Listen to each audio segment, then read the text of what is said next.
Good evening, everyone. Welcome. If I could ask you to all find your seats. My name is Brian Amcrott. I'm the Executive Director of the Laura and Alvin Siegal Lifelong Learning Program at Case Western Reserve University. It's my pleasure to welcome you to our latest installment of our 2016 Northeast Ohio Public Policy Series. Tonight, its program is titled Redistricting in Ohio. Before we begin, I want to recognize and thank a few organizations who are especially instrumental in making this year's Public Policy Series possible. Our program partners are Siegal Lifelong Learning Program at Case Western Reserve, the League of Women Voters of Greater Cleveland, cleveland.com, the Cuyahoga County Public Library, and the Lakewood Public Library.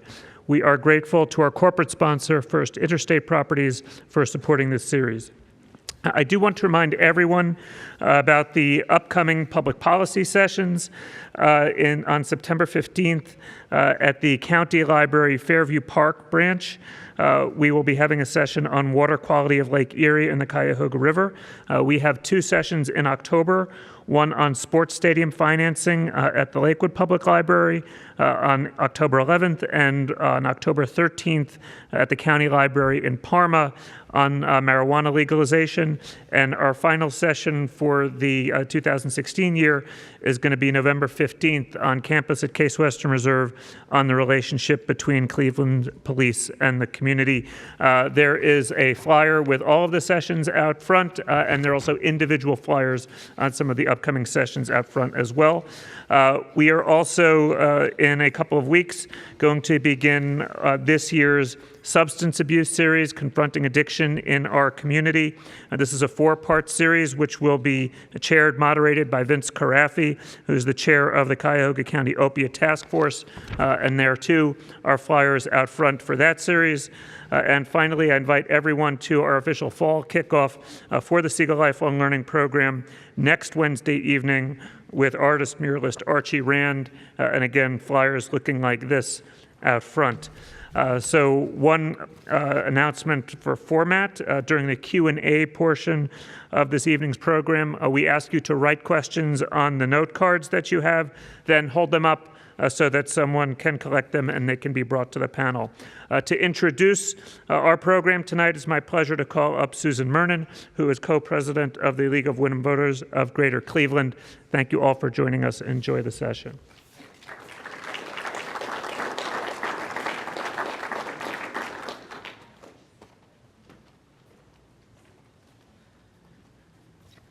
Welcome and thank you.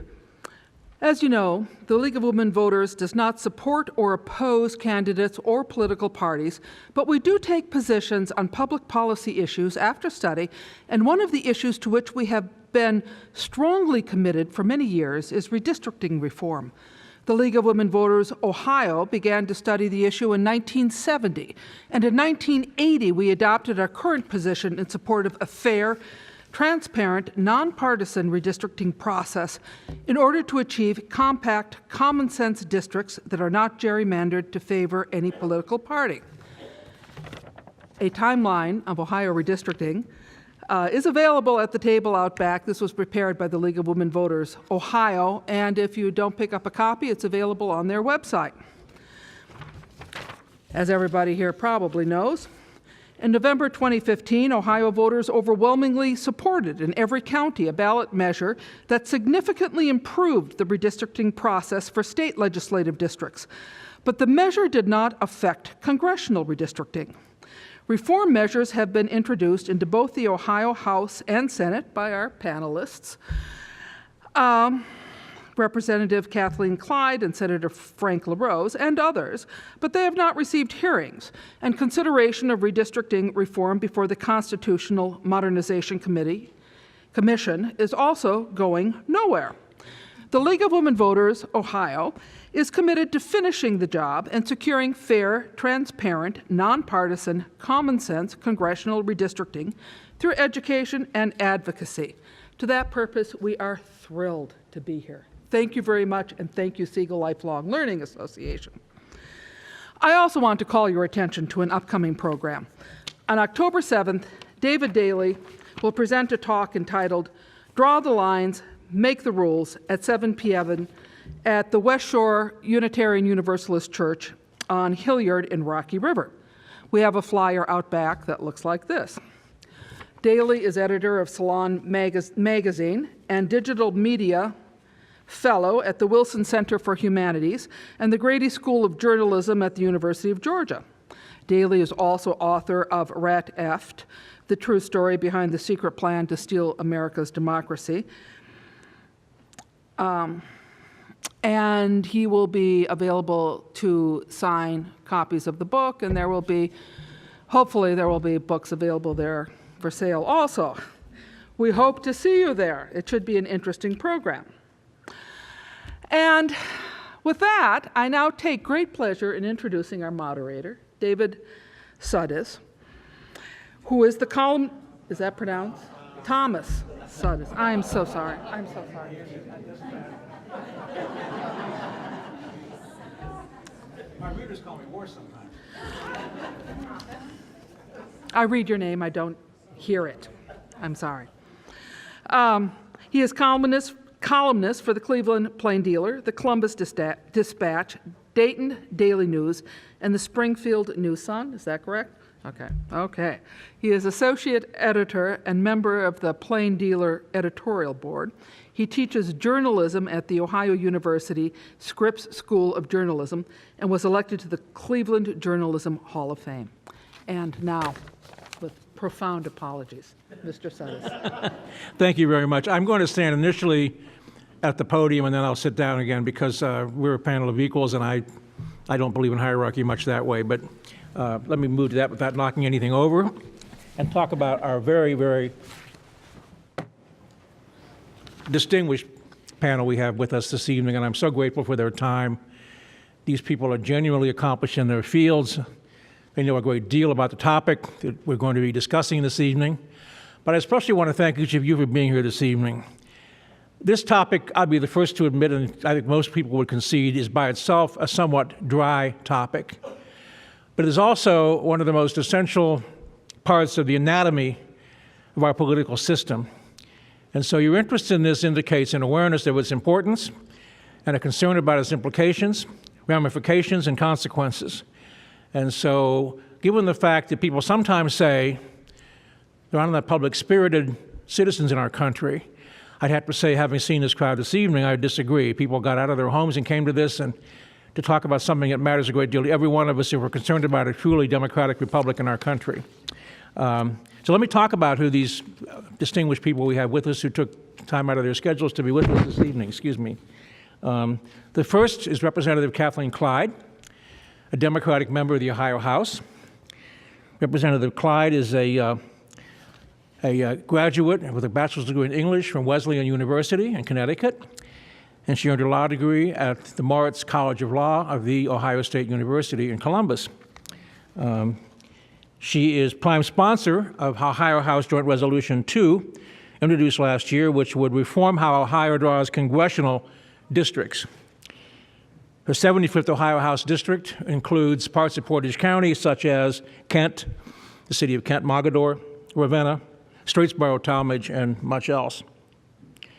In alphabetical order, our second guest is Dr. John Green, a distinguished professor of political science at the University of Akron, and someone whose work and whose demeanor, whose scholarship, and whose program at the Bliss Institute for Applied Politics at the University of Akron I have long admired, in fact, envied in many respects, because it does some of the most important possible work a university can do, which is education for citizenship, which should be the goal we all have in our daily lives, not just education for vocational purposes. Dr. Green, as I said, is a distinguished professor of political science at the University of Akron. He is director of the Ray C. Bliss Institute of Applied Politics.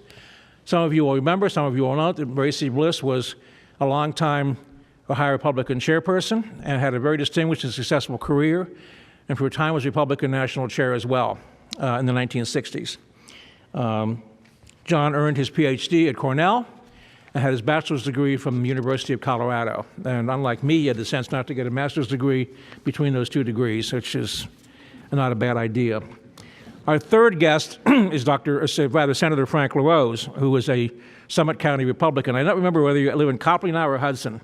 Thank you very much. And Senator LaRose grew up in Copley, earned a bachelor's degree at the Ohio State University in Consumer Affairs and Business. He's also a 10-year veteran of the United States Army. He served in Kosovo, I always pronounce that improperly, I suppose, and also along the U.S.-Mexico border in the 101st Airborne, and the Special Forces in Morocco, Oman, and Iraq. And in Iraq, he was awarded the Bronze Star.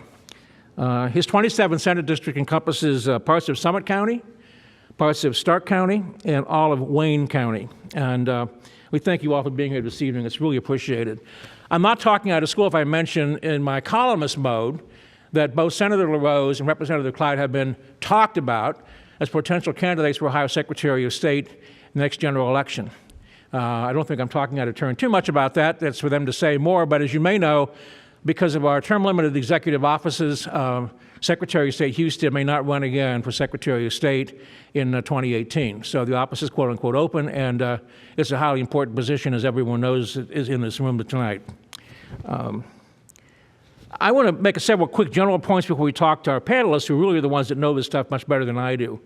I have a taste for trivia or for maybe minutiae. I'm sometimes accused of that. If it matters to you at all, it is officially and strictly speaking gerrymander, not gerrymander. But of course, the dictionary says either is acceptable, and gerrymander is the one most commonly used. You may know this name from Massachusetts Jeffersonian, or what we would say a Democrat today, named Elbridge Gerry, who was governor of Massachusetts. Massachusetts had long been dominated by the Federalist Party, the more conservative, you could say, of the early revolutionary parties in our country. The Democrats, modern-day Democrats, they were Jeffersonian Democrats then, acquired control of the Commonwealth of Massachusetts, the governorship and the legislature around 1810. And they resolved to rebalance the politics of the Commonwealth by redrawing districts of the state Senate. Theretofore, state Senate districts had been contiguous with counties. They did some rearranging and do a district on an arc around Boston, inland and then south, that formerly had elected 5 Federalists to the Massachusetts State Senate. When they finished their work, amazingly enough, it elected 3 members of Governor Gerry's party, the Democrats, and 2 Federalists, and sent them to the State House in Boston. From that came the term gerrymander, gerrymander, because an opposition cartoonist, political cartoonist in that era, drew a satirical diagram of the new district's configuration.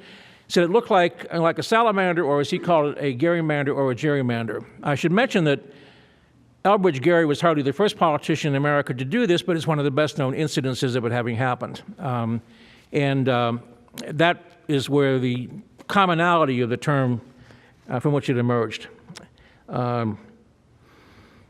Ohio today. It's important to understand a distinction about reapportionment versus redistricting. We're talking this evening primarily, but not just about redistricting. The way I remember the distinction is districting, I think, District of Columbia, Washington, Congress. Apportionment, I think, has the letter O in it, so that's Ohio, our General Assembly. The circumstance in which we face right now in the state are that we have currently assigned to us, because of census numbers and so forth, 16 seats in the United States House of Representatives. Without imputing bad faith to anybody, but just saying this is the way it is, although President Obama carried the state narrowly by 50% roughly each time he ran, the last in 2008, 2012. Of our 16 members of Congress in the U.S. House, 12 of them are Republicans and 4 are Democrats. It's funny how things just happen, I think. That's not to say others haven't tried other things like that in other states as well. It's obviously because of geography, you can't always draw consistent districts, homogeneous districts in one thing or the other. But it's very telling. If you add up all the votes cast in 2012, and I use that as a presidential election year when turnout's pretty good, all the votes cast by all Ohioans in 2012 were all members of the U.S. House who were Democrats and Republican candidates. You find out that of the breakdown of that voting population, it was 52.1% Republican. The remainder was Democratic. And yet somehow we end up with an aggregation of 12 Republican districts and 4 Democratic districts, including 3 particularly interesting ones to me, one of which is the so-called Snake Along the Lake, which is the Mercy-Captor District, which extends from Toledo into the Cleveland suburbs and parts of greater Cleveland. At one point, the only connection the western part has with the eastern part is the bridge over Sandusky Bay, sometimes called the Captor Corridor. with people with memories of European affairs. The second one that always interests me, and I think this was done, I have to think that John Boehner or others who put this together have a sense of humor. I think he does anyway. I knew him slightly in Columbus when he was in the House. Representative Jim Jordan's district, which is in what federally is defined officially as an agricultural region, the Corn Belt, which is a very prosperous area agriculturally and a nice part of our state, extends from Champaign County, Urbana, near interesting city in itself, all the way to northeastern Ohio, northern Ohio, and includes the city of Oberlin. I did some Google mapping one time and figured it's about 100 and some miles between Oberlin and where Mr. Jordan lives, and I cannot imagine two parts of his district having less in common than Western Ohio's Corn Belt and the city of Oberlin. I think there was some irony in that. I did check the voting stats one time. He did not do very well in the city of Oberlin. I'm not making fun of him, it's just a fact. The other one is one that I find it, I hope this doesn't sound too sappy. It probably does, but at my age, what difference does it make? I find it inspiring to work with college students. Many of you probably have children or grandchildren maybe who are college kids, and I think they're idealistic, they're smart, they're intelligent, they're stimulating, and against what you might think about how I write about columns, they fill me with hope for the future. They really do. Still, I was taken aback at the last redistricting of our congressional seats when one of my students, who was a good student, by the way, came up to me after class one day, and I hadn't even talked about this, and he said, I really like these new congressional districts. I thought he was being sarcastic, making fun of this stodgy, ridiculous professor. And I said, that's interesting. Why is that so? And he lives in Congressman Stivers' district, and Steve Stivers is actually a very good congressman, in my opinion, for what my opinion is worth. I said, well, why is this congressional district coming to mind? He said, well, it's the first time I've lived in a congressional district where the bar I drink at college, the bar I drink at home in Upper Arlington is in the same congressional district. Because Congressman Stivers' district encompasses huge parts of Western Ohio, southern and Western Ohio. And again, I'm not making fun of him, he's a fine gentleman, but it shows you the disparities that sometimes arise because of the patterns we've developed of drawing these districts in Ohio. Again, that's congressional districts, not necessarily General Assembly districts. I should also point out, which I was researching before we met this evening, that contrary to popular belief, actually, typically districtings were either bipartisan or Republican done. There's never a time Democrats ever do districts in Ohio, at least not in 45 years on their own. They tried once, 1975, during the famous Six-Day War, in which Governor Gilligan was briefly governor and had a Democratic legislature for about 10 days. The courts, of course, mysteriously threw that out. Those districts never became law. But it's also the case, if you look back, I won't go through the numbers because they become gobbledygook after a while. If you look at the districtings of 72, of 82, of 92, you will generally find a fairly 50-50 disparity between the two parties in terms of seats won in presidential election years. But beginning in the 2002 districting and the one, of course, we currently have, it's unquestionably the case that the districts tend to be drawn right now to favor one party, not the other one, more specifically the Republican Party. Again, I don't impute bad faith. Politicians are practical people. They do what they have to do within the limits of the law to accomplish goals, and that's understandable. The question is, does that serve democratic polity? And I don't know that it does one way or the other. So with that, I'd like to begin to ask our panel members for some questions. I want to sit down to do that. And I'd like to start with Senator LaRose, who has introduced legislation, a proposed constitutional amendment in the General Assembly to address the ways in which we do or should do congressional districting. Senator, can you tell us a little bit about your proposal? Sure. Thanks, Tom. And thanks to the League of Women Voters for putting this together and for our hosts here with Case Western. Great forum, and I'm glad that we're talking about this important topic. So the bill the resolution rather, that I introduced most recently deals specifically with congressional redistricting, but it's part of a pattern that goes back to 2011 when I first arrived here, and Senator Sawyer and I partnered up in the Senate. He's a Democratic colleague of mine and a good friend, a longtime state legislator and federal legislator, and former mayor of Akron.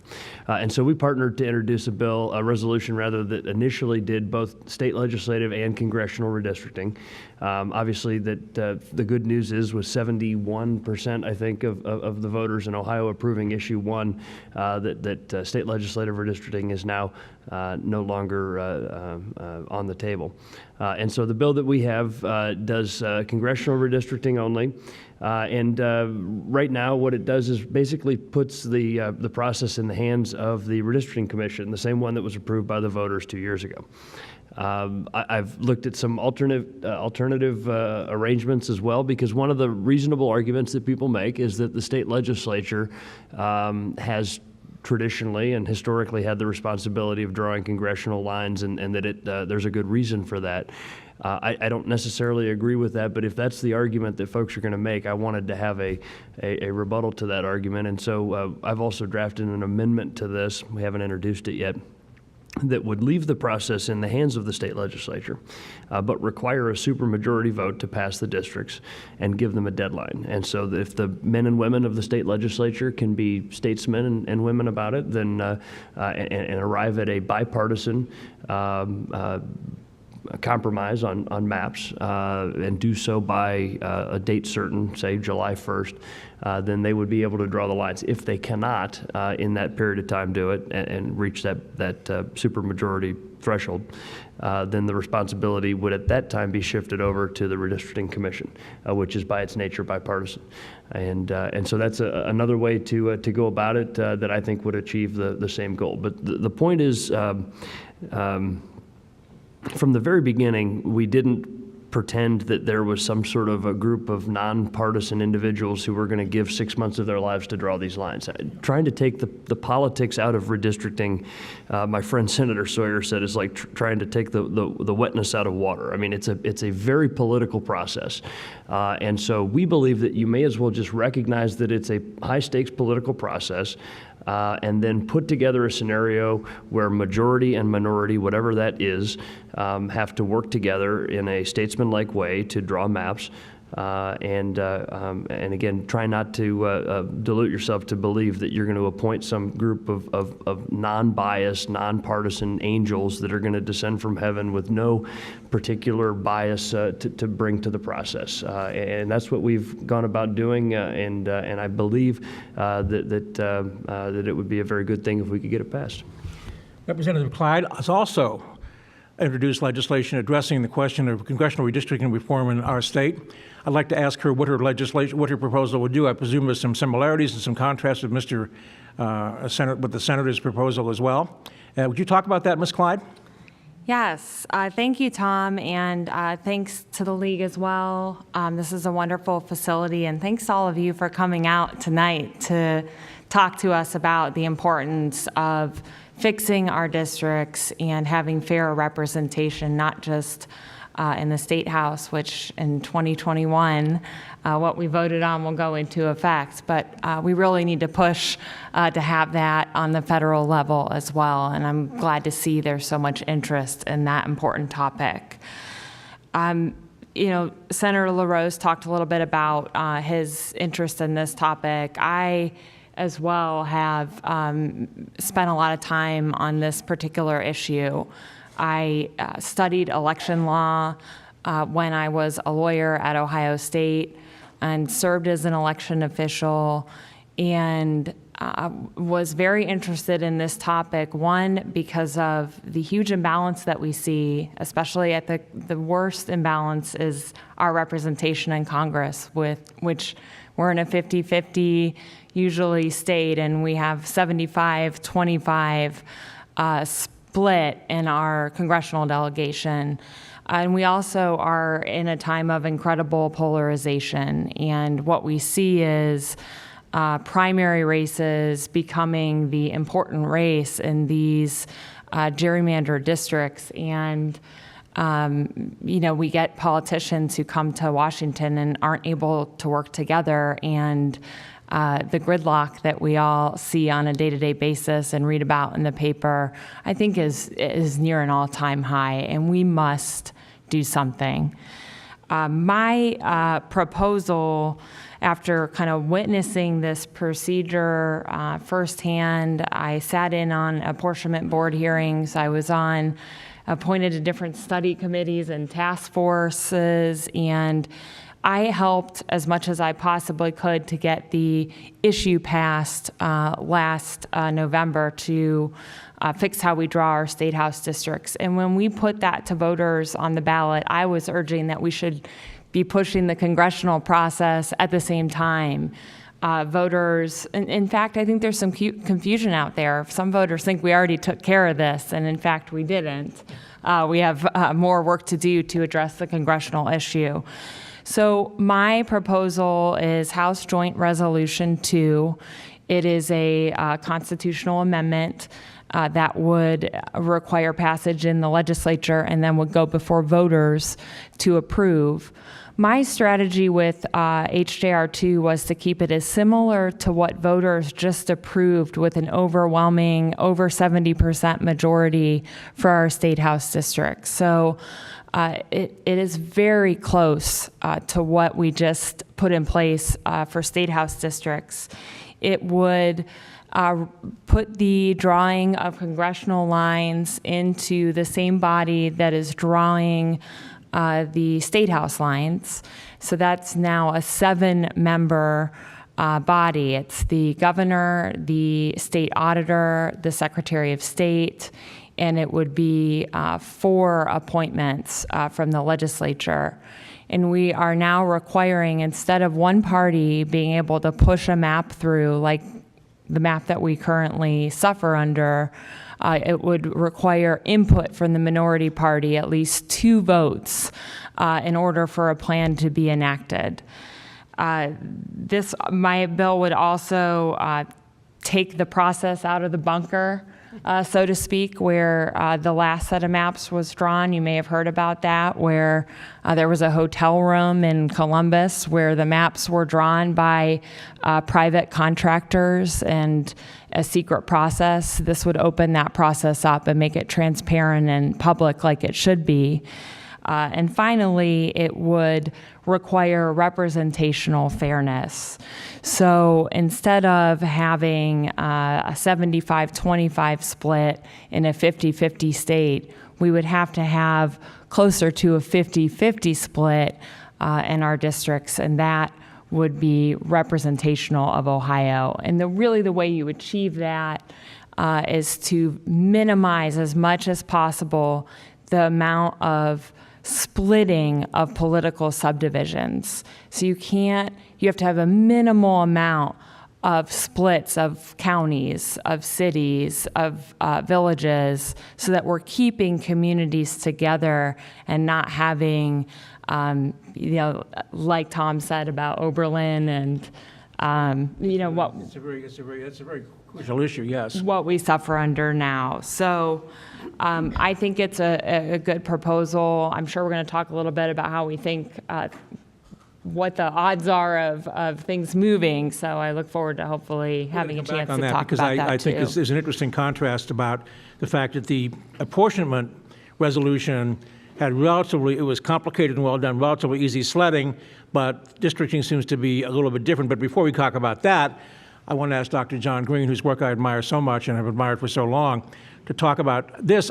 Sometimes we perceive a political problem, and maybe our perception isn't the reality.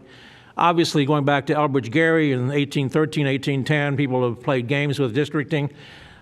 In your experience and with your knowledge, John, do you think this problem has become more pressing, or simply people have become more aware of it, both in our state and nationally?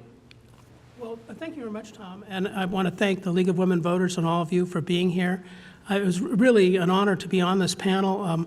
All the other members of the panel have, at one time or another, graciously come and spoken to my students.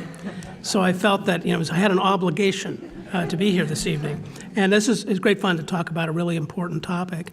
As Tom pointed out, this is nothing new. Gerrymandering has gone on for a long, long time. And the best examples actually occurred in the 19th century and not in the 21st century. Not that we don't have some pretty good examples even here in Ohio, as we've been discussing, but I think it's become a much more pressing issue in the last couple of decades, particularly in the last decade. And Tom's statistics about how in the 2000 redistricting in Ohio and the 2012, we really saw larger partisan imbalances than we'd seen previously, even in eras that were quite partisan in terms of elections. And I think there are three major changes that have made the drawing of district lines particularly important. And the first is technological. Because of modern computers and data science, we can draw districts with great, almost mind-numbing precision. And it's not that Eldridge Gary wouldn't have wanted to do that. It's just that he couldn't, right? And now we can. And we're getting to be better and better at it.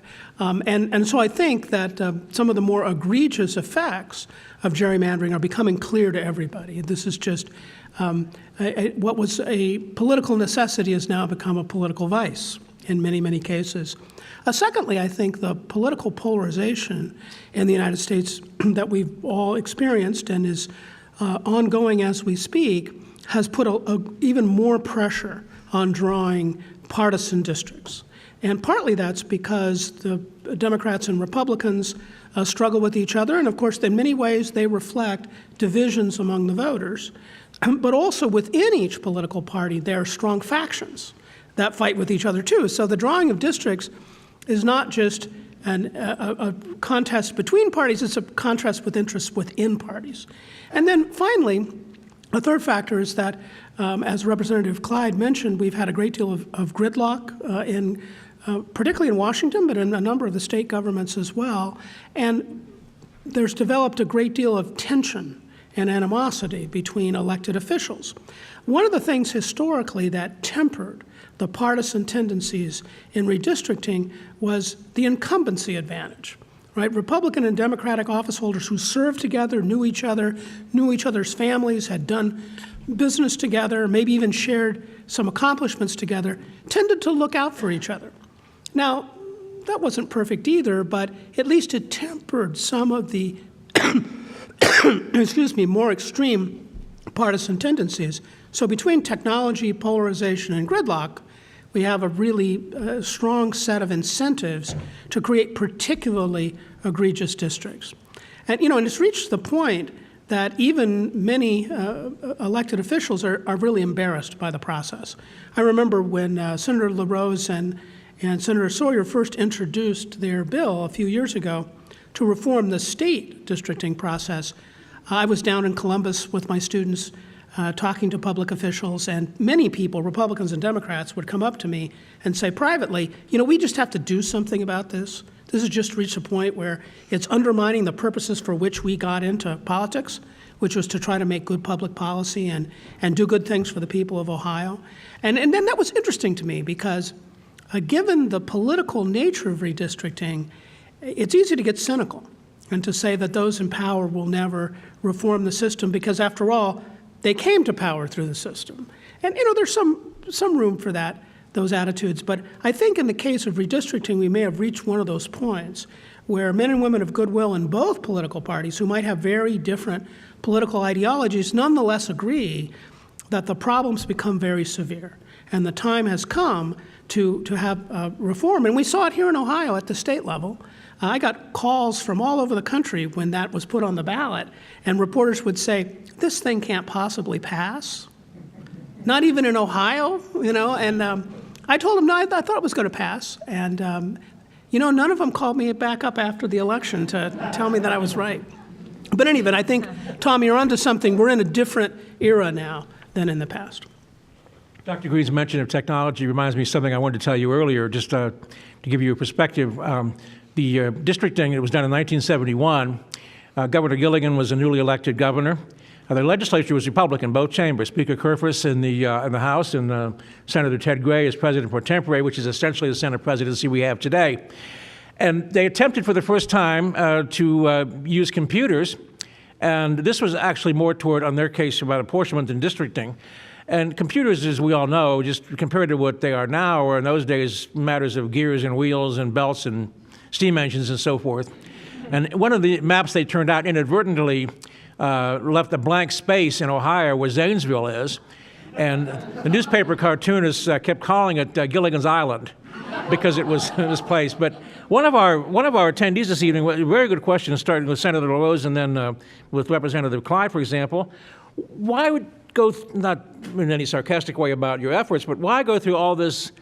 Why don't we just start at one of the corners of the state, Ashtabula County, Williams County, maybe down around East Liverpool or down in Hamilton County, and just start using rectangular and horizontal lines and drawing grids across the state to reach the requisite number of people? Yeah.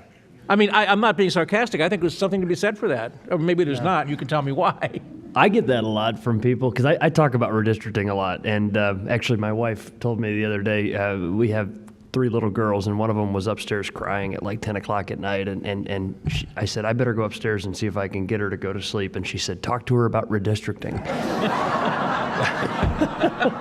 So it can be a dry topic, but I talk about it a lot because it's something I care about a lot.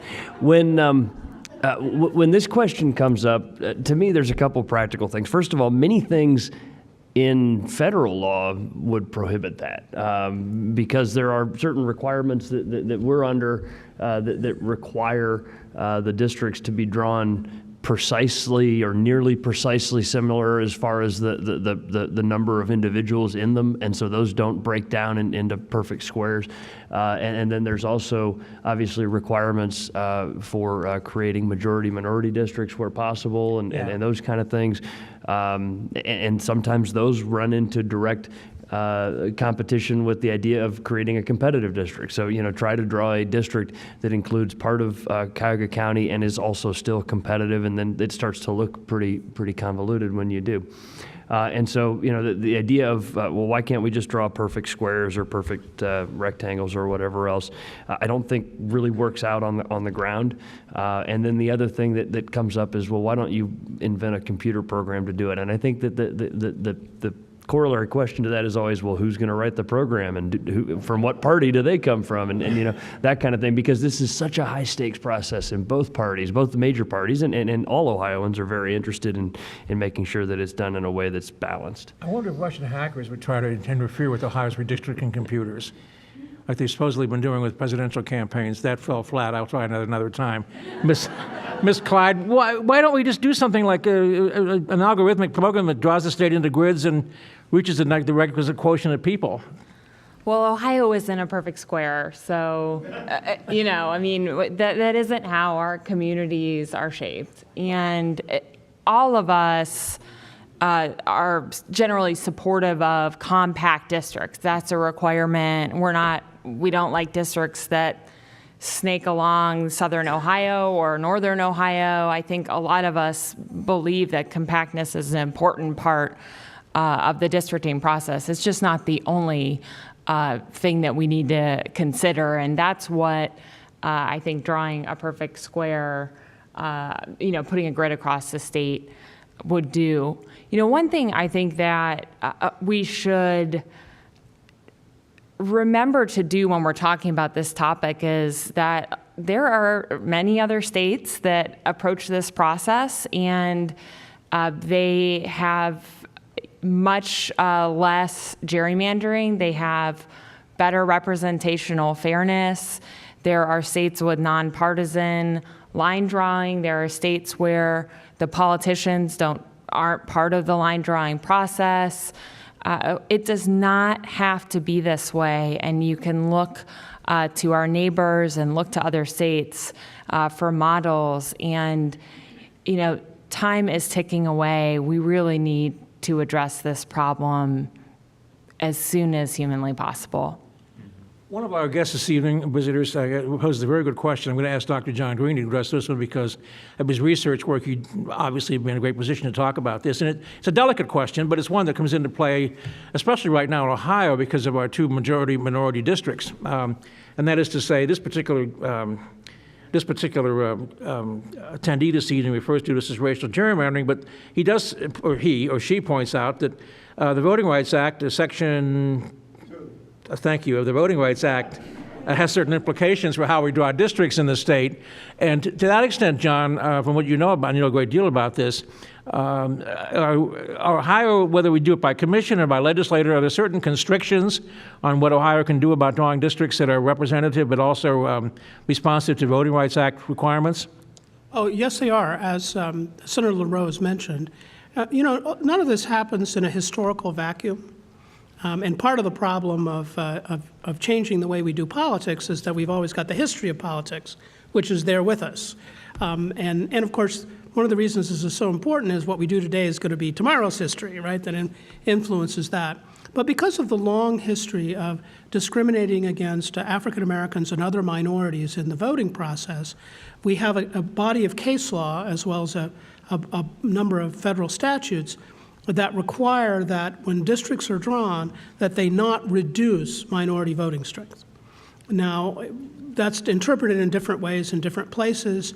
Many states have discovered that one can do very well in the federal courts if one actually expands minority voting strength. But the rule is you can't reduce minority voting strength. So, for instance, if one were to take the minority-majority districts in Ohio under some new plan, some new redistricting process, the drawers of the districts have to be very, very careful not to run afoul of that process. Now, that doesn't mean that there couldn't be changes. It's just that, again, for historical reasons, there's a strong bias against reducing minority voting strength. It took so long for minority groups in the United States to get access to the ballot, to have representation in local, state, and national bodies, that there's just a real reluctance to let the political process backslide on that particular issue. And if we could wipe the slate clean from that history, I think it would be a lot easier to deal with this matter. But we do have that situation, and of course, lingering problems in that area as well. So that does add a complication to having a new system that would draw better districts. One of the, this question's for both Representative Clyde and Senator LaRose, and we'll start with Senator LaRose. They're related questions, and they're very good ones from a member of our visiting group this evening. What practical steps can an individual Ohioan take to promote this kind of change in General Assembly action? But added to that is it's certainly true that I think everyone was surprised. I think Ms. Clyde mentioned that the reform of reapportionment did very well, but it seems as if, and both of you I think expressed the hope last year when it did so well, that we follow with a tandem reform on redistricting. But it seems not to be happening. I'm not faulting the legislators for that, but maybe the legislative institutions for that.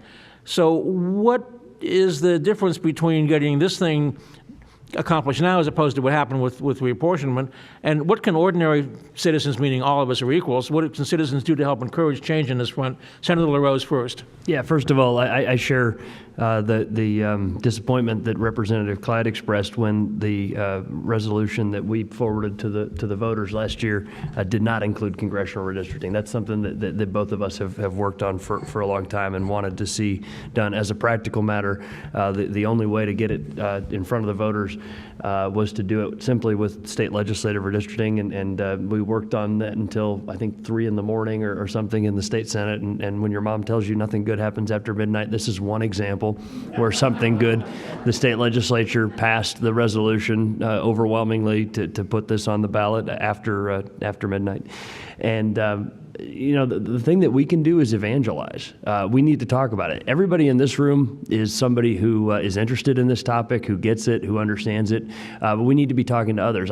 Whenever I'm talking to a college group or whatever else, I talk about this issue. There's some great videos on YouTube. There's a thing where somebody takes a pizza and uses it to explain gerrymandering. You can cut the pizza to create a majority pepperoni district and this kind of thing. So I mean, there's fun ways ways that you can explain this and how it impacts government and why it matters. We have to start with why it matters, because for John Q. Public, your neighbor, the person you see at work or whatever else, they may not understand why it matters. And all of us, I don't need to tell you guys why it matters. We all know why the way that district lines are drawn causes polarization, it causes dysfunction, all kinds of problems in state and federal legislative bodies. So we need to evangelize, we need to talk to people about it, and we need to talk directly to our members of the state legislature. I can tell you very candidly, and this can get me in trouble, but there are really 16 people in the state of Ohio that are most opposed to changing this process. Good men and women. Honestly, the vast majority, all the members of our congressional delegation that I know on both sides of the aisle are good people, but they're, I think, pretty invested in keeping it the way it is for the most part. Many of them are. I've said that I would rather be part of a party that wins elections based on the quality of our ideas and the quality of our candidates, and not win elections by rigging the system.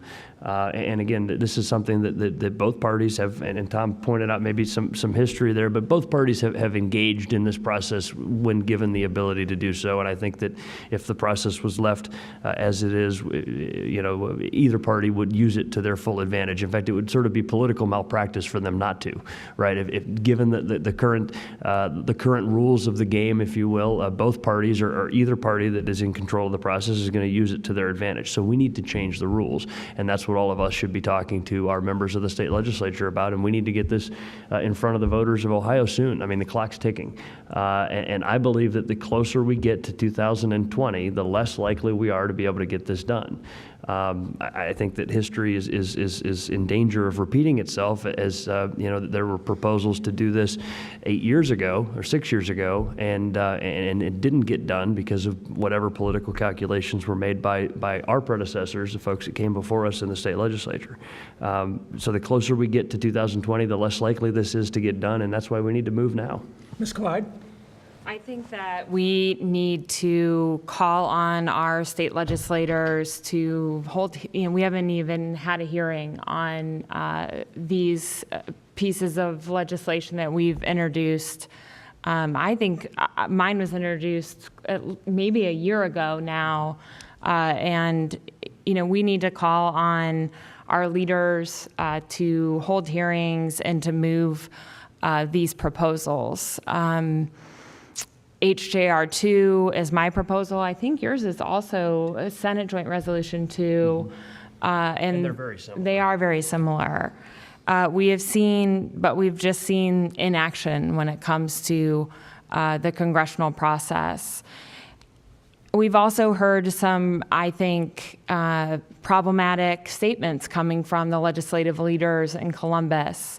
While Governor Kasich has said that although he voted for, as a member of the apportionment board, this map that we currently suffer under, he has now said that he is supportive of moving forward on congressional redistricting.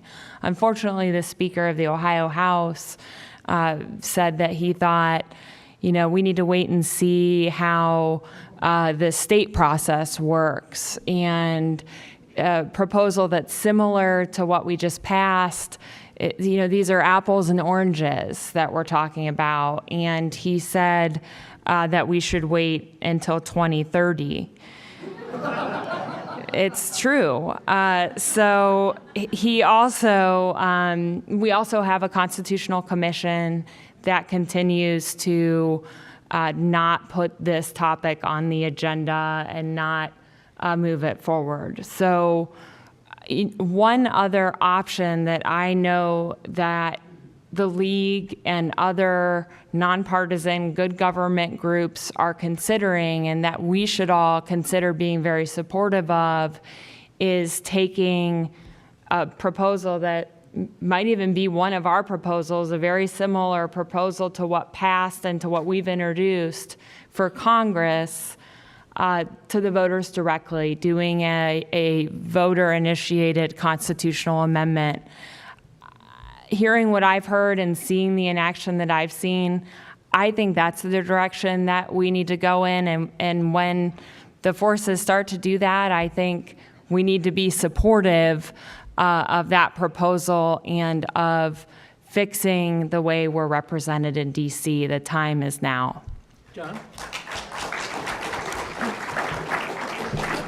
You know, politics works on certain seasons, and we're in a very busy season right now where the country is preoccupied with many things, but reforming the government is not one of them.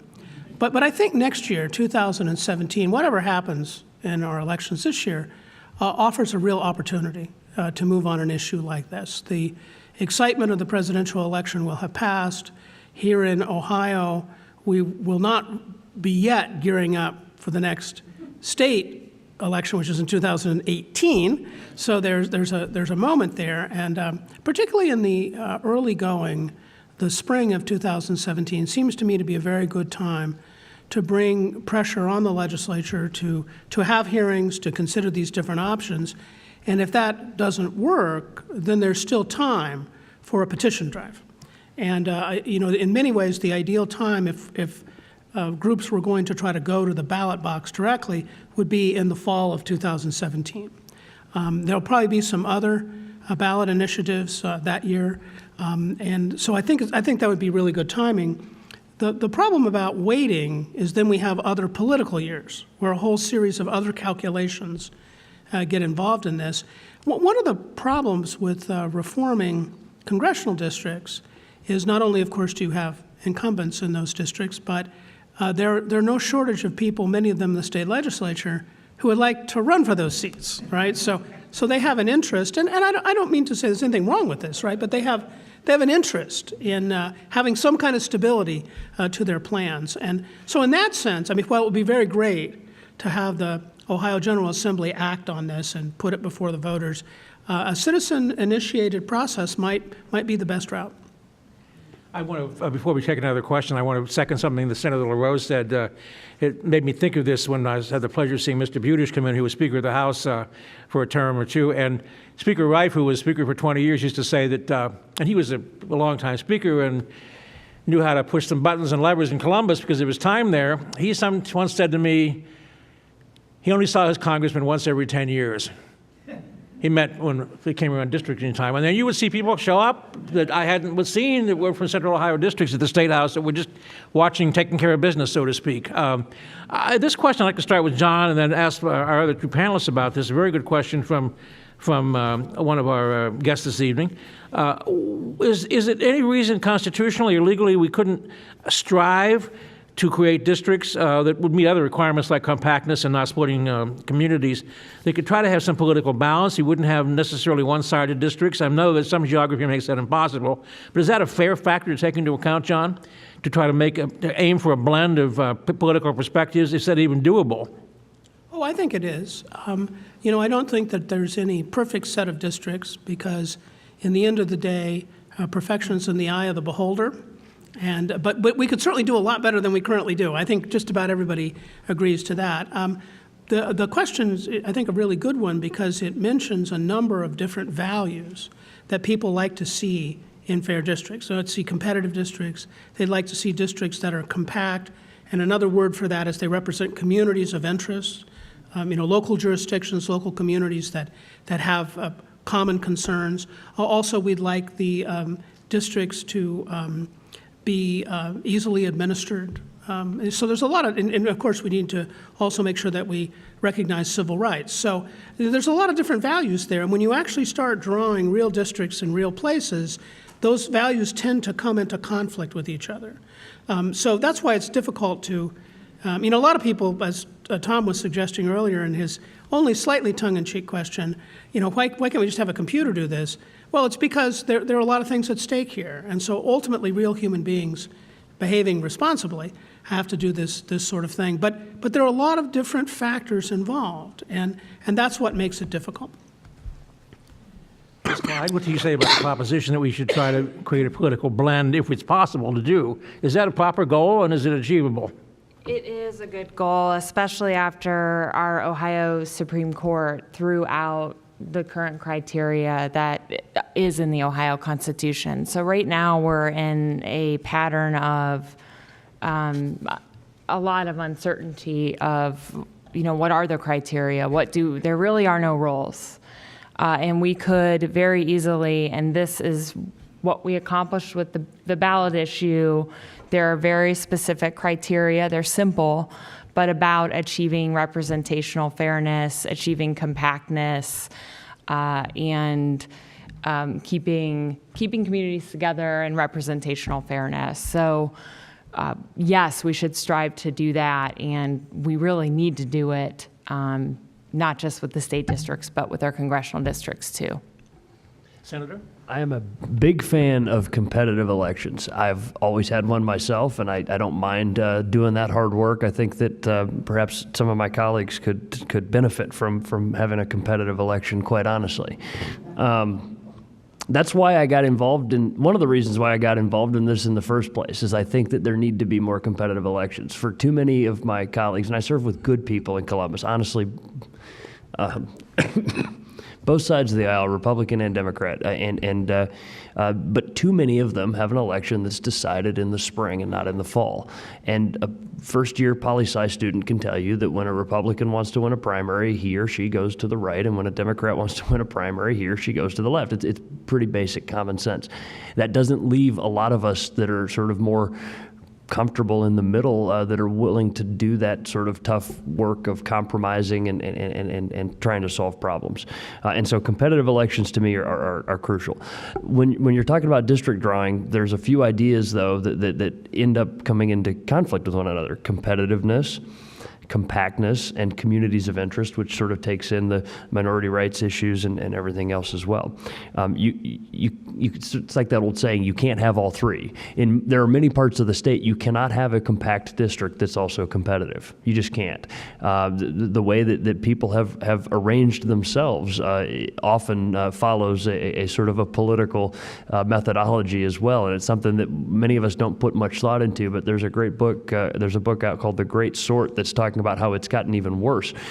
We arrange ourselves in communities, physically in communities with people that are similarly like-minded on politics, and now digitally we can do that as well. We surround ourselves with only conservative ideas, or we surround ourselves with only liberal ideas, or what have you, and that's problematic. So, can you always draw competitive districts? No, it's not possible. But should you strive to draw as many competitive districts as you possibly can? Absolutely. I believe in competitive districts, and that's one of the reasons I got involved in trying to reform this process.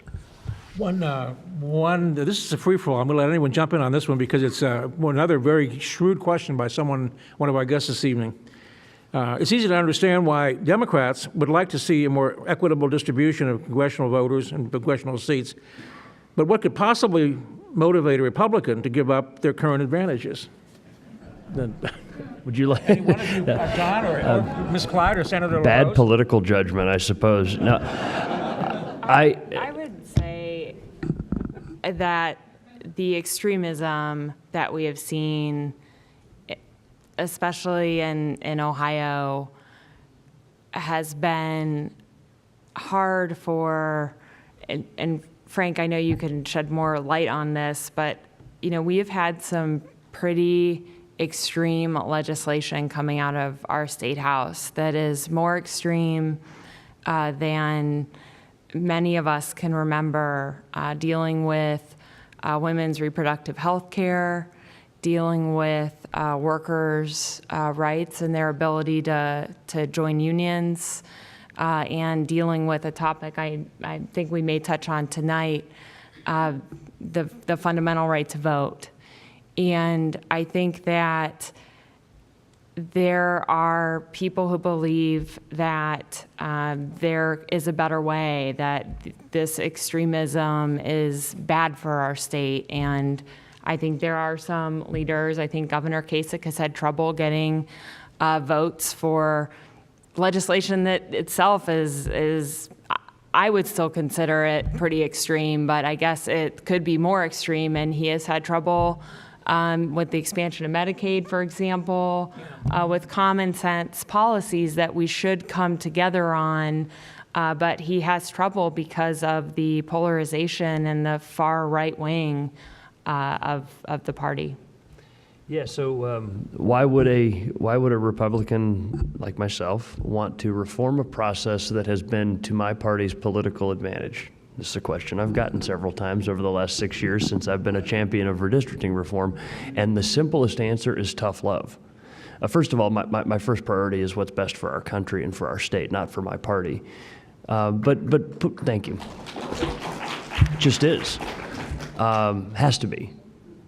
But getting beyond that and getting into the politics of it, let's face it, because there's a very real political element to this. This is tough love. Tough love for my Republican Party that I love. I don't want to see us win elections by rigging the game. I want to see us win elections the old-fashioned way, by earning it. I want to see us win elections based on the strength of our candidates and the strength of our ideas. And I think that Republicans and Democrats aren't enemies as much as partners. Honestly, if you think about it, we need one another, left, right, Republican, Democrat, whatever the paradigm is at any given point in our history. That's how we keep each other honest. Having a loyal opposition is important. You look at one-party control in almost any place, it often doesn't end well. There ends up being corruption and overreach and that kind of thing. And so having two strong parties is important to me, and I want to see my party win elections the right way. And so I think that we need to reform this process so that we don't, first of all, continue down the path of polarization that we're on right now, but also to keep my party strong. John, why would a politician that has an advantage decide to go for reforming something? As we define reform, that's our word, maybe not theirs. What would impel them to do something to, in effect, give away an advantage, at least an apparent advantage, and in exchange for, I don't know, what an uncertain future? Well, everybody has to sometimes make difficult decisions. And the common view of people in politics, which I think is a bit overstated, is that they are relentlessly instrumental with a very short-term horizon. And there certainly are people like that in politics. But I give to you two examples of people who are very different than that, right? People who have broader interest and understand that there's more at stake than just what's good for them at this particular moment. Most people who go into politics, whatever their party or their background, do this because for the best of motives, because they want to do good things for their community, they want to solve problems. They quickly understand that sometimes there's not agreement on the problem, but even if there's agreement on the problem, there's not agreement on the solution. And so one has to look to the long term to achieve those goals. And if one looks at it from that point of view, and most of the political people I know do think in those terms, the legitimacy of the process becomes a very important thing. Look, politics elections are competitive. As my 3-year-old granddaughter likes to say, not everybody can have everything they want. I don't think she believes that at 3, but she's learned that that's a good thing to say. And so at any one moment, there are going to be unhappy people. And the issue is, well, are they unhappy and they feel the process is fair, right? And that they'll have an opportunity at some point in the future to pursue their interests. And particularly people who want to make a career out of public service have a stake in the legitimacy of the system. And so there's often a conflict that people face. Well, do I do what's best now, or do I do what's best in the long run? And my sense is that, particularly in really troubled times, the most thoughtful of our leaders begin to think about the long run. How can we get out of this mess, right? Because and things are always a little bit of a mess, right? But we do reach moments where the mess is bigger than other times, and thoughtful people begin to think, the very purpose for which we are in this line of work is being called into question. And there, we can say all kinds of fancy things about that, but the way I think about it is that's real leadership, right? To be able to rise above the incentives of the moment for the values of the future. One of the points I want to add a little bit of perspective that both Ms. Clyde and Mr. LaRose mentioned was the difficulty of having districts that are effectively filled in primaries, meaning that you tend to end up having votes about authenticity politically as opposed to political practicality or to needs of a community. It hit home to me the other day in a funny way. I was looking at some checking in for other reasons altogether. about an unrelated controversy, which many of you are aware of and probably have feelings about, over the dredging of the Cuyahoga River and of the harbor. And you may know from reading and hearing that there's a controversy over whether the Army engineers should take the spoil or the dredge or the silt from the bottom of the channel and dump it in the open lake, which they wish to do, or dump it in contained facilities or some $10 word, I'm not sure what it is. Well, then looking that up, I learned that both the United States Senate and the United States House, with bipartisan support from Ohioans of both parties in the Senate and in the House, had managed to get amendments in appropriation bills that would have in fact directed the Corps, no, you may not dump it in the open lake, you must put it in one of these containment facilities or something.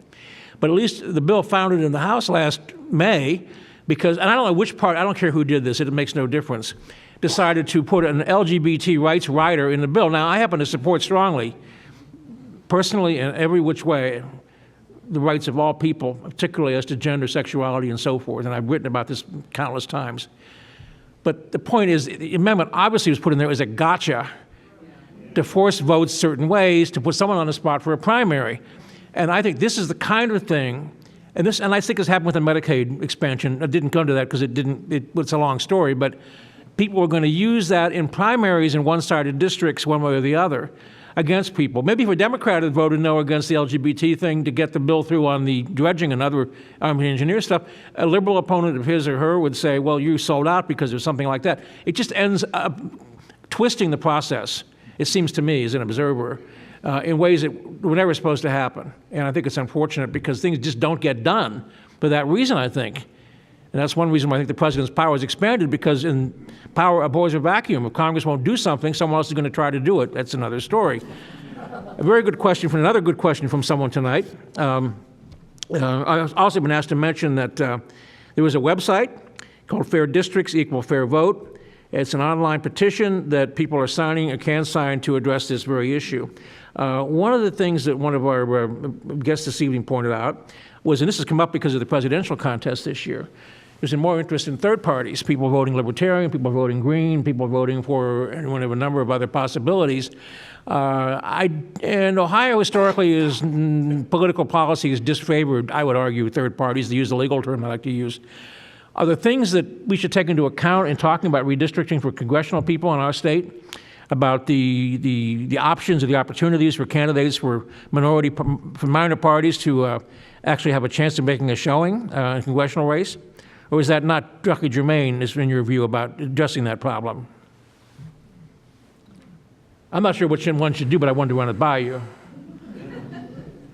It's so bad right now for the majority of Ohioans who belong to the major, identify with the major parties, that it seems a little pie in the sky to think, okay, well, what about third parties? But I have generally been supportive of third parties. I know we had a bill, this General Assembly, that made it nearly impossible for third parties to get access to the ballot in Ohio. It increased the signature requirement to be nearly impossible for, in this case, that it was being targeted at the Libertarian Party, and the bill was being called the Governor's Re-Election Protection Act, because he was supposedly looking at avoiding a third-party candidate.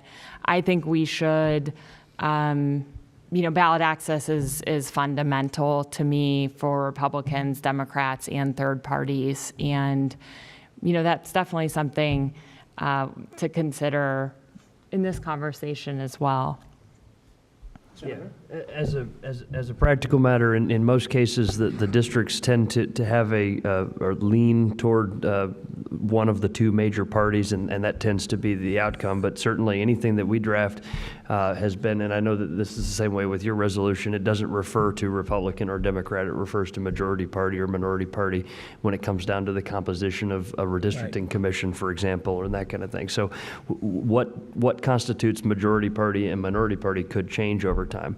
It's something I've pondered a lot because I believe in a lot of the things that particularly the Libertarian Party espouses.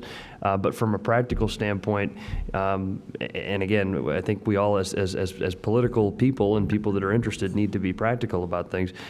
Supporting a third-party candidate often yields the opposite result of what you would want, meaning that the person most dissimilar to your views is the one that benefits from your support of a third-party candidate. Again, that doesn't, that's just sort of the way that I've observed things to be. And so I think that in our system, in a parliamentary system, you can have a dozen different parties and you can find one that matches your band of ideology.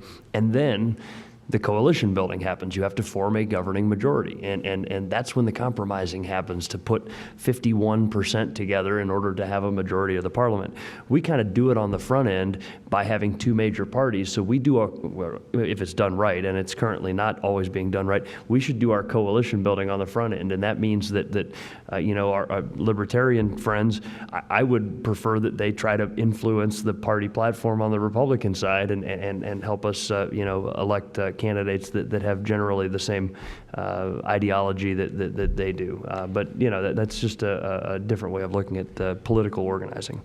John, in your view, does Ohio constrict or is it neutral about the emergence of third-party opportunities politically?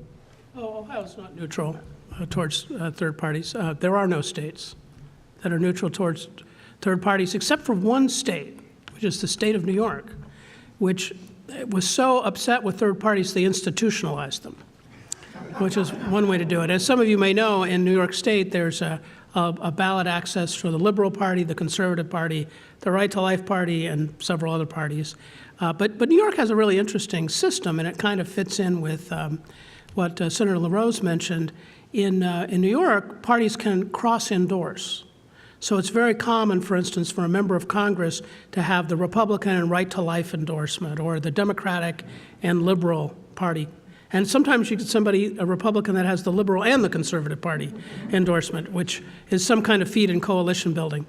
And there have been a lot of very prominent politicians and public officials in New York that could not have been elected except for the votes on these other institutionalized minor party lines. Every once in a while, somebody from those institutionalized minor parties gets elected to something, but every once in a while in one of the other states, they do it. It's interesting that earlier Senator LaRose mentioned that part of the reason that you want competitive districts is for the parties to keep each other in check and eliminate or restrict some of the unfortunate aspects of politics. Well, the way I look at minor parties in the American system is they're also a check. Because what minor parties do, we usually call them third parties, but that just shows you the insidious bias of a two-party system. That we think of alternatives as the third, right? Rather than, so I tend to call them minor parties, but they're really valuable because when the system gets really out of whack, when both of the major parties are somehow not reflecting the views of a lot of citizens, then there's an alternative. There's some other way to do that. And if you think of many of the most successful minor party candidates, they actually led to major changes in the major parties, even though they didn't necessarily get elected president or get elected governor or win any particular role. So in my view, all states, including the state of Ohio, ought to have that kind of check on the two-party system by making ballot access much easier, by letting people have the names of their parties on the ballot, and so forth, and because the major parties ought to win fair and square. They're going to win most of the time. That's just the way our system is. And if it weren't so late, I'd actually explain to you why that is. But you probably don't want to hear that much of a geek talk tonight. But in our system, it'd be very difficult to have a sustained minor party. But minor parties serve these really useful functions as protests for when the major parties are not doing their jobs well. I think so many times that the influence, even though it was for a brief period, the Progressive or Bull Moose Party had on Ohio politics. They did not elect a governor or a senator, but they elected many other officials, and they had a strong influence on our Constitution as it now exists, as amended in 1912 by a convention meeting, and voters later ratified it. A question from one of our guests: it would be feasible somehow to mandate congressional districts that had more than one member to allow for political variety or political opportunity. I have no idea. I've never heard of that happening, but it certainly is an interesting idea. Could it be feasible? Because you just might get doublemint twins, right? Two of the same. You know, Go ahead. no, go ahead. Now you know when the question's difficult. But I don't think there's any constitutional reason why a state couldn't decide to elect its members in multiple member districts. After all, at the beginning of the Republic, all members of the House of Representatives were elected at large from the state. And in some states, Ohio being one of them, oftentimes when a new seat would be added, and there wasn't time yet to draw new districts, there would be a member of Congress elected from the whole state. So, if we wanted to go that way, and now we're into geekdom, that's the real way to have minor parties, to have multi-member districts. If you have multi-member districts, then what you have to do, just as a practical matter, is elect people according to proportional representation. And it's proportional representation that creates parties. Or to put it in another way, the reason minor parties do not do well in the American system is because we have single-member plurality districts. In other words, a district where only one person wins, and they only have to have a plurality. And that system is so powerful against minor parties that it will also destroy the second party if you give it a chance. And if you draw districts the right way, you can not only destroy the second party, you can make sure it never appears again. So the way we elect people really matters. And we do have proportional representation in primaries, completely in the Democratic Party and all of the primaries and caucuses, and on the Republican Party in many, many different states, right, where delegates are assigned according to the proportion of the vote. And if we go down to the very local level, there are proportional representation systems on city councils and so forth. So there's no reason, I think, in law why we couldn't go to a multi-member district system at the state level. I'd like to touch on one procedural question of my own, which is not directly about districting, but since you legislators are interested in election law and have worked on it and are familiar with it, and John, of course, is renowned for his scholarship on elections. This is a homely question coming from me. My bank account's a joke, but I wonder why I can do banking online and I can do all kinds of other things online. Why can't we simply vote online if we choose to do so? Is that feasible, or is it legally safe? Well, I think that it's likely to happen at some point in the future, but I don't think that we're there yet. We had a heck of a fight over the last 6 years to try to get online voter registration done, and thankfully, starting next January, you'll be able to register to vote online. And actually, there's some people in the crowd here that did a lot of good work on that. And so, online voter registration was a tough fight. I sponsored the bill. It made it finally through both chambers and was signed by the governor here this summer. Online voting, I think that there's a confidence problem as much as there's a technological problem with that. And so I think that we'll see it in my lifetime. That's just one man's prediction, but I don't think that we're ready for it yet. Ms. Clyde? I'm not comfortable with online voting. I was certainly supportive of online voter registration and wish we had it in effect for this major presidential election that we have coming up. But there's a lot of cybersecurity issues that I think that our democracy is too vulnerable and the decision's too critical to put them at risk of hackers. Of course, we've this current situation with the DNC hacking and Russia's potential involvement. I mean, just what is going on in our democracy right now makes me very concerned for our democratic system and our processes, and I'm not ready to put our voting in that important process and make it vulnerable potentially to threats from who knows where. John, is there a way to overcome the confidence problem some people have with online voting, assuming anyone?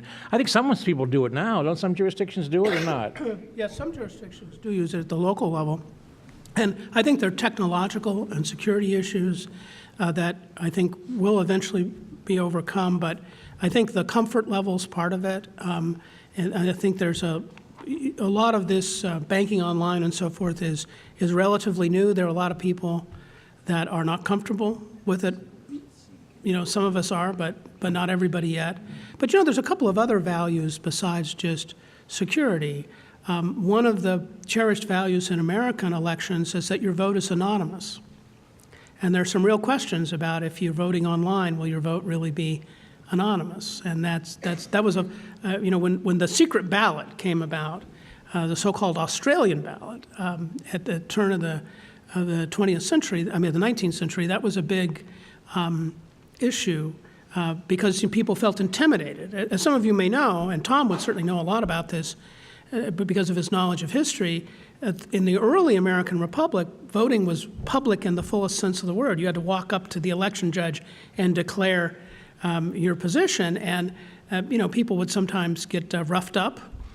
And the case law at that point was that you know, don't be a baby about this. If you're going to exercise your franchise, you have to have normal courage. And normal courage meant that if you just got insulted and beaten up, that was not a big problem. But if somebody tried to shoot you, they drew the line at that point. But you know, if you think about it, that is an issue for a lot of people. Now, we may reach a point where people feel very comfortable with that, and they can be assured that they won't be pressured or intimidated. But I think right now there are a lot of individuals who would feel pressure and intimidation if they were voting online. And there have been some interesting reports out of Oregon.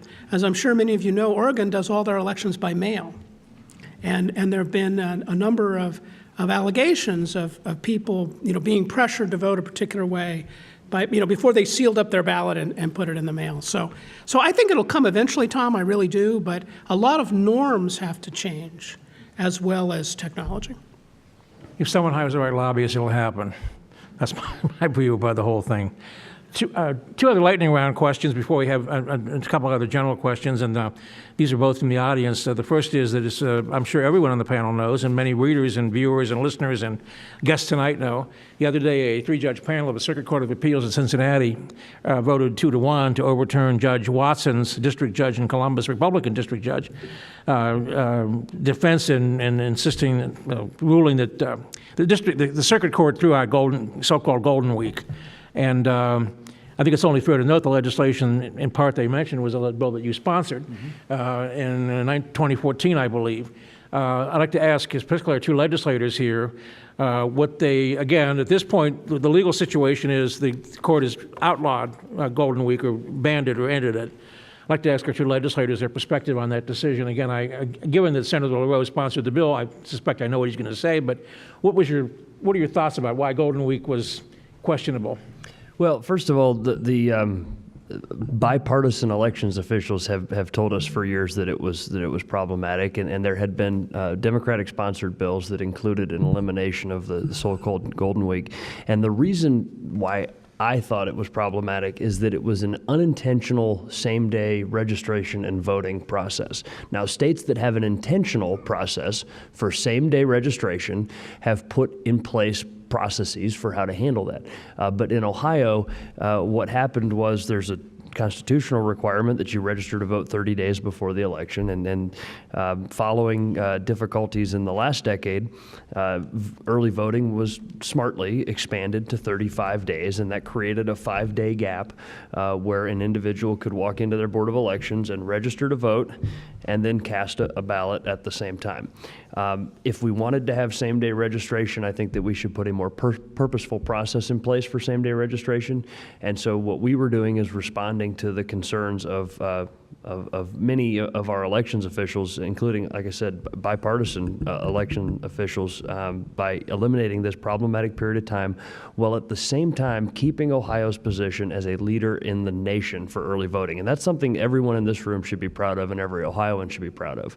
It's easier to vote. There are more opportunities to vote in Ohio than nearly any other state in the country, certainly any other state in the region, including states like New York that have 1 day of voting. We have 28 days of voting in Ohio, and that's something that we ought to be proud of, and we need to fight to defend it. Now, there are people within my party that wanted to reduce the number of early voting days further. And I was speaking out against them and against those ideas to reduce it to 14 days or 7 days or whatever other proposals that have been out there. And that's why I moved quickly to introduce a bill that would give us 28 days, nearly a full month of early voting, while at the same time ending this sort of haphazard process of same-day registration and voting. And so I think that the judge's decision was a laudable one. I think that if we as a legislature want to have same-day registration, that we should do so purposefully, and that's something that I would be happy to work on. Ms. Clyde? I strongly oppose the decision and the nearly constant effort that we've seen from the Republicans in the legislature to cut back early voting, whether it be to eliminate the last 3 days of early voting, to eliminate night and weekend voting, and in this case, to eliminate the first week of in-person early voting. We saw through the district court case where we were successful, the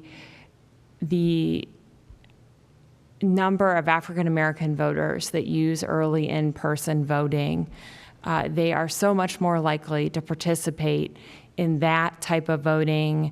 They have a distrust of the mail-in early voting process, and the data speaks for itself.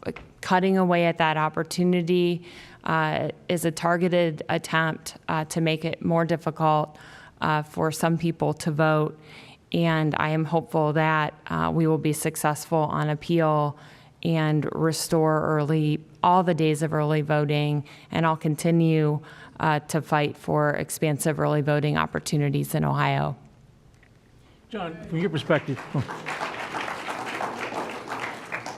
John, from your perspective as a scholar of the subject, is it an adequate defense, not legally so much, but logically, not a defense, an adequate argument against the Golden Week to say that Ohio does have an extraordinary record of accessibility, numbers of days, that because we do better than other states, we can't do better yet, or we do enough. Is that a reasonable argument that New York State, and it does, other states have many fewer days to voting than we do, but is that an argument in favor of not doing more, or in favor of just saying we're doing a good job and we don't need to do more than we're doing? Well, I think that's not a very good argument. As good as we may do in some respects, we probably can improvement in others. And I think the argument really for any particular voting arrangement needs to be taken on the merits.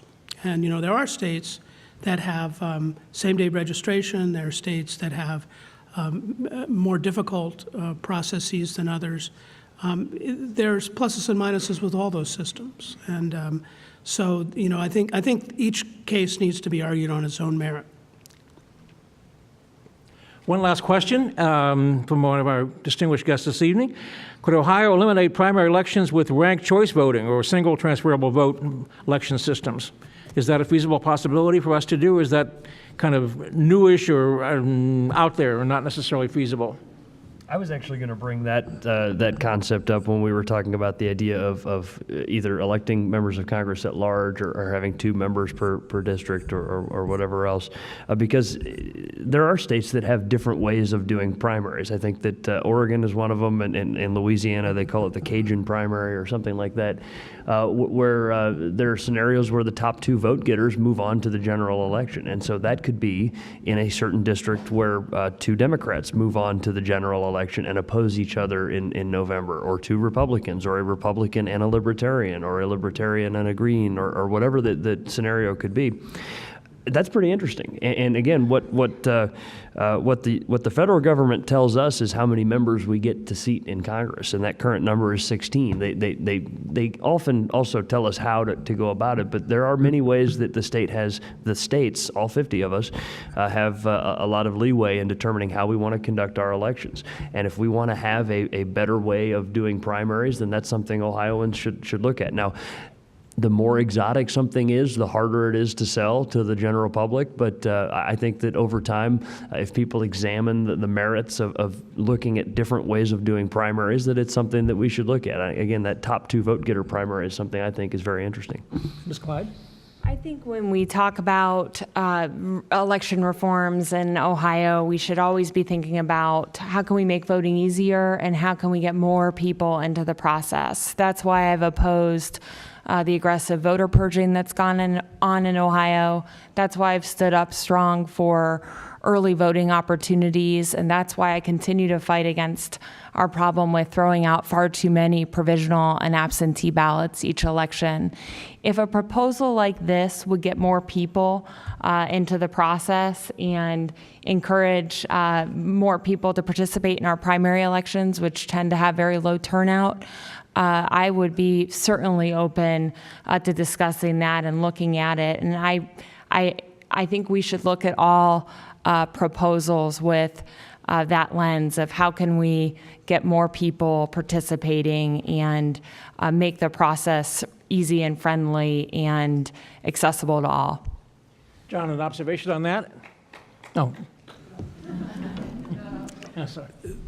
Well, there's lots of different ways that primaries are conducted, and California just a few years ago changed the way they conducted their primaries. And we were talking before the event began that we haven't had quite enough elections to really evaluate whether it works or how it works.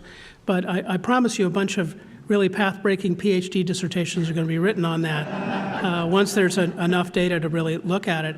But to get us back to the topic that we began the evening with, probably the first step towards making primaries better is to make districts better.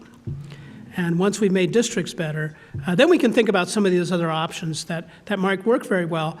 But many of these ideas, as nice as they may sound in practice, might not work very well if we had a serious gerrymandering as we experience today. So first things first. Please join me in thanking our guests, and I thank all of you for being here this evening. Thank you very much. I'm really flattered by the crowd. Thank you so much.